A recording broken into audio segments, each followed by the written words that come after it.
দীর্ঘ ১৯ দিন একটি দানাও মুখে তোলেনি বাগেরহাটের খান জাহান আলী মাজারের দিঘি থেকে উদ্ধার হওয়া সেই শতবর্ষ জাতের মিঠা পানির কুমিরটি। গত ৩ জুন খুলনার বন্যপ্রাণী উদ্ধার ও পুনর্বাসন কেন্দ্রে স্থানান্তরের পর থেকেই এক অদ্ভুত আচরণ করছে ৪৫ বছর বয়সী এই মাদি কুমিরটি।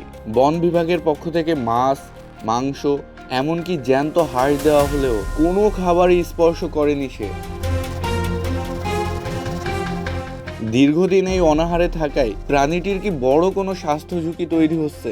বন বিভাগ অবশ্য জানাচ্ছে কুমিরটির শরীরে অতিরিক্ত চর্বি থাকায় আপাতত শারীরিক কোনো উদ্বেগের কারণ নেই। তবে কারণটা শারীরিক নয়, মনস্তান্ত্রিক। বন্যপ্রাণী বিশেষজ্ঞরা ধারণা করছেন মুক্ত দিঘি থেকে হঠাৎ এই খাঁচাইবন্দি ও অচেনা পরিবেশের কারণে চরম মানসিক চাপে বা ডিপ্রেশনে রয়েছে শতবর্ষ জাতের এই কুমিরটি।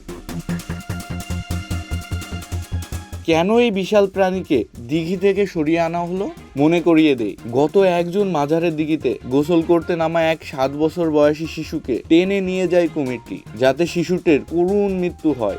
এই ঘটনার পর স্থানীয় বাসিন্দা ও দর্শনার্থীদের মাঝে চরম আতঙ্ক ছড়িয়ে পড়লে বাগেরহাট জেলার প্রশাসনের অনুরোধে গত ৩ জুন বন বিভাগের একটি বিশেষ রেস্কিউ টিম কুমিরটিকে উদ্ধার করে।